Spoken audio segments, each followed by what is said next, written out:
número 10. Lucas capítulo 10. Falaremos sobre uma parábola nesta noite. Se não for a preferida, é uma das minhas preferidas. Lucas capítulo 10, versículo de número 25 a seguir. Na minha Bíblia tem o título A Parábola do Bom Samaritano. Podemos ler? Quem já encontrou, diga amém. Amém. Eis que se levantou um certo doutor da lei, tentando e dizendo: Mestre, que farei para herdar a vida eterna? E ele lhe disse: que está escrito na lei? Como lês? Respondendo, ele disse: amarás o Senhor teu Deus de todo o teu coração, de toda a tua alma, todas as tuas forças, todo o teu entendimento, e ao teu próximo como a ti mesmo. E disse-lhe: respondeste bem, faze isso e viverás. Ele, porém, querendo, na minha Bíblia tem a seguinte expressão: justificar-se. Ele tentando arrumar uma justificativa a si mesmo, disse a Jesus: quem é o meu próximo? Respondendo, Jesus disse: descia um homem de Jerusalém para Jericó, caiu nas mãos dos salteadores, os quais o despojaram, espancando-o, se retiraram, deixando-o meio morto. Ocasionalmente descia pelo mesmo caminho certo sacerdote, e vendo-o, passou de largo. De qual modo também um levita, chegando àquele lugar e vendo-o, passou de largo. Mas um samaritano, que ia de viagem, chegou ao pé dele e vendo-o, moveu-se de íntima, na minha Bíblia tem uma expressão que diz assim, de íntima compaixão, e aproximando-se, atou-lhe as feridas, aplicando-lhes azeite e vinho, pondo-o sobre a sua cavalgadura, levou-o para uma estalagem e cuidou dele. Partindo a outro dia, tirou 2 dinheiros, deu ao hospedeiro e disse-lhe: cuide dele, tudo que demais gastares, eu te pagarei quando voltares. Qual, pois, desses 3 te parece que foi o próximo daquele que caiu na mão dos salteadores? Ele disse: o que usou de misericórdia para com ele. Disse Jesus: vai e faz da mesma maneira. Todos digam amém. Vamos fechar os nossos olhos. Senhor, fala conosco nesta noite. A palavra foi lida, uma linda parábola, Senhor. Nos ensina nesse texto. Abençoe os que me ouvem, os que me assistem agora. Abençoe aqueles que estão agora posteriormente acompanhando esta palavra, e todos nós que estamos aqui congregados. Que o nosso coração seja uma terra fértil, e que esta palavra possa germinar e dar frutos, em nome de Jesus, amém. Você pode aplaudir o Senhor nessa noite? Glória a Deus.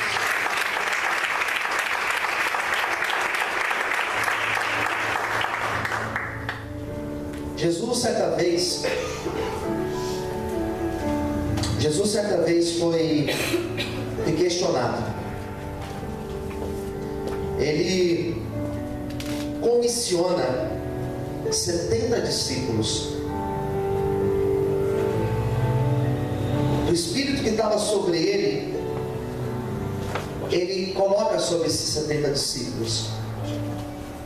Ele diz para eles: olha, vocês vão por aí de 2 em 2, fazendo a obra, orando pelos enfermos, expulsando os demônios.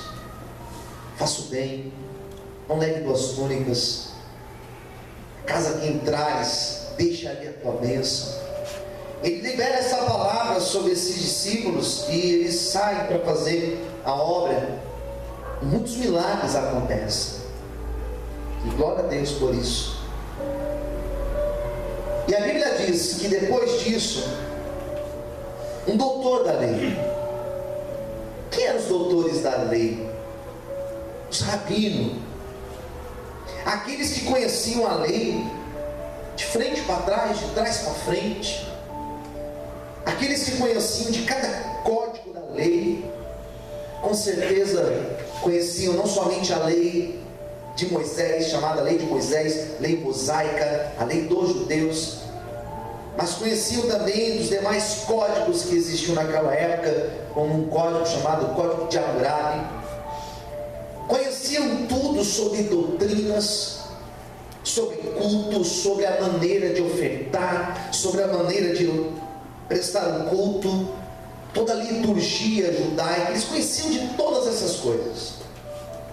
Conheciam das festas dos judeus, da maneira que eles deveriam celebrar. Era um doutor. Esse título doutor, que o texto vai nos dar, versículo 25, justamente mostra que ele era um homem de um alto escalão. Conhecia, não falava por falar, conhecia do que estava falando.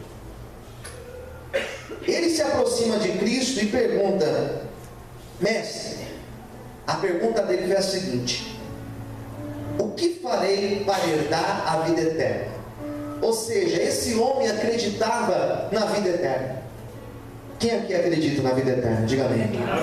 Eu também acredito. Ele acreditava na vida eterna. Ele acreditava que a vida não estava restrita apenas aqui, essa realidade nossa. Ele acreditava que depois que morre, existe uma vida eterna. Ele acreditava nisso. Ele se aproxima do Senhor e fala assim: Senhor, o que eu faço para herdar a vida eterna? E Cristo, sabendo que estava conversando, dialogando com o doutor da lei, Cristo resolve conversar com ele de igual para igual. Cristo resolve deixar a conversa comum para aquele homem, simples para aquele doutor. Jesus não deixa complexo, pelo contrário, Jesus deixou no ambiente dele. O que está escrito na lei? Você é doutor da lei, não é? O que está escrito na lei? E como que você lê a lei? Não é apenas o que está escrito na lei, mas como que você lê a lei? Como que você entende a lei? E aquele homem que era um doutor, ele chega para Cristo e fala assim: bom, eu entendi da lei o seguinte, que é preciso amar o Senhor Deus de todo o coração, de toda a alma, de todas as forças, de todo o teu entendimento. É preciso amar o Senhor com todas as forças. Muito bem. O que mais? E também amar o próximo como a ti mesmo. Quem entendeu, diga amém. Amém. Eu entendi isso da lei. Amar a Deus e amar ao próximo. É isso, Senhor. É isso que eu tenho que fazer. E Jesus olha para aquele homem. Eu imagino Jesus olhando para ele e dizendo assim: ó, meus parabéns, respondeu bem, certíssimo, faça isso e viverás eternamente. Faça isso e viverás. Porém aquele homem, ele não estava fazendo uma pergunta inocente para Cristo. Aquele homem estava provocando a Cristo, e mal sabia ele que ele seria provocado naquele momento. Então ele pergunta: Senhor, mas quem é o meu próximo? Quem é o meu próximo? Daí Jesus conta uma parábola para ele, para explicar quem era o próximo dele. Quem que é o meu próximo, Senhor? E o texto vai dizer que ele queria se justificar. Aqui eu já começo a pensar algumas coisas. Primeira delas, nós buscamos justificativas. E nós conseguimos justificar até o que não tem justificativa. Quem concorda, diga amém. Amém. Justificamos o injustificável. Às vezes você ouve, às vezes eu ouço, eu gosto de assistir jornal, E eu gosto de assistir noticiário político, né? E às vezes a gente ouve um advogado falando de um político, a gente fala: Jesus Cristo, esse cara é bom. Porque ele quer justificar o que não tem justificativa. E convence. Porque se você ouvir, e se você não conhece, você fala que esse argumento está muito bem feito. E o bom advogado é esse, aquele que consegue argumentar bem. É aquele que consegue provar, por exemplo, que a pessoa matou por legítima defesa. Aquele que consegue comprovar o que não tem comprovação. E ele queria justificar. E não é justificar a sua ação para com o próximo. Ele queria justificar a sua negligência. Ele queria justificar o seu estado de estar parado. A gente justifica.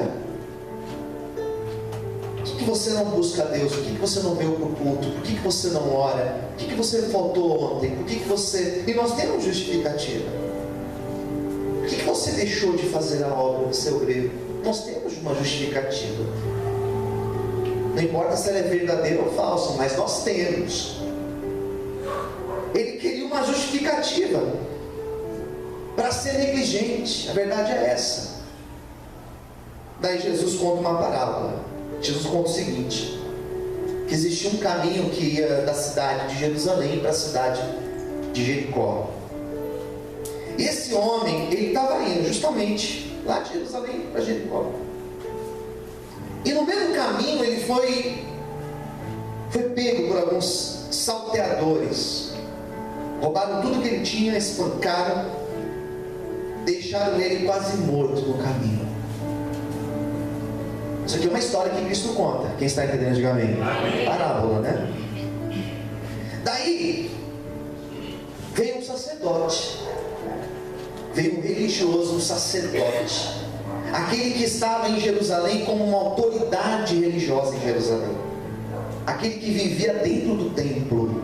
Quem entendeu, diga amém. Era esse o sacerdote.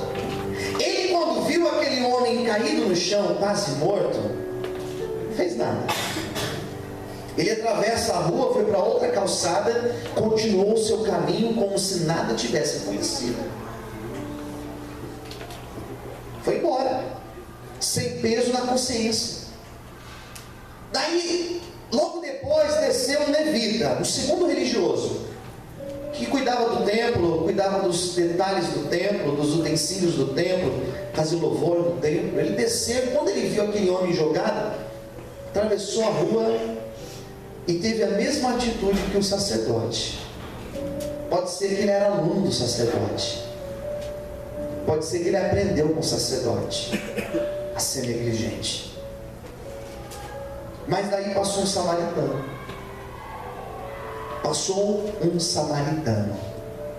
E quando aquele samaritano viu aquele homem jogado, ele parou a sua viagem e ele foi socorrer aquele homem.